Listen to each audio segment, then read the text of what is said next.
I sad kad si mi spomenija šta u sobi svoje radiš, ja dok sam te stokala na YouTube-u, sam vidjela da u svojoj sobi imaš veliku sliku sebe i Severine.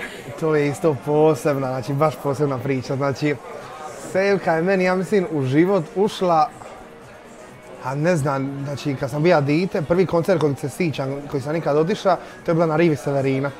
I baš poseban dio kad je pivala Mili moj, ona je imala nekakav cijeli performans na toj stolici. Ona oko nje kabare radila, uvijek je bila stolica. I ja sam došla doma, ja sam samo pokušava nju skidat. I nakon toga je ono, Sevka mi je znači na Balkanu broj 1. To je bio neki poklon onda, ili si to sam taj izradi? Od kumčeta, ima kao kumče, pa njegova sestra je slikarica. I onda me ona iznenada, nisam uopće znao. A čekaj, od ove sve priče, jesi li prva došla do Severine?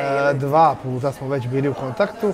Prvi put je bilo za ja sam na Instagramu, znam da je od mojih plesnih videa 50% je njene pisme. Znači morala te vidjeti. Tako da ima ni sliku sa njom ni sve. I ono, dva puta je 3 komentirala video, komentirala je sliku. I imali smo priliku, zvali me na promociju albuma Haloka je bilo. Gore smo se baš ono uživo upoznali, stali popričali.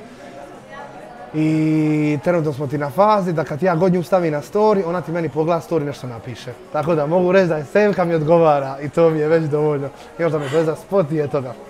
Voljam surađivati s njom, to mi je ono broj 1 koji ciljam. Čekaj, jel ona još uvijek ima one plesače iz Slovenije?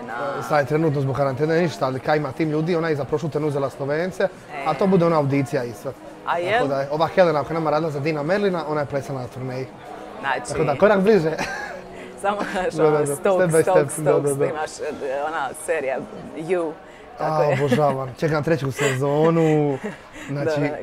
Neka i sebe pogledaju za svaki slučaj. Ona sa Game of Thrones je pogledala, sam čuo, da uživa u Game of Thrones.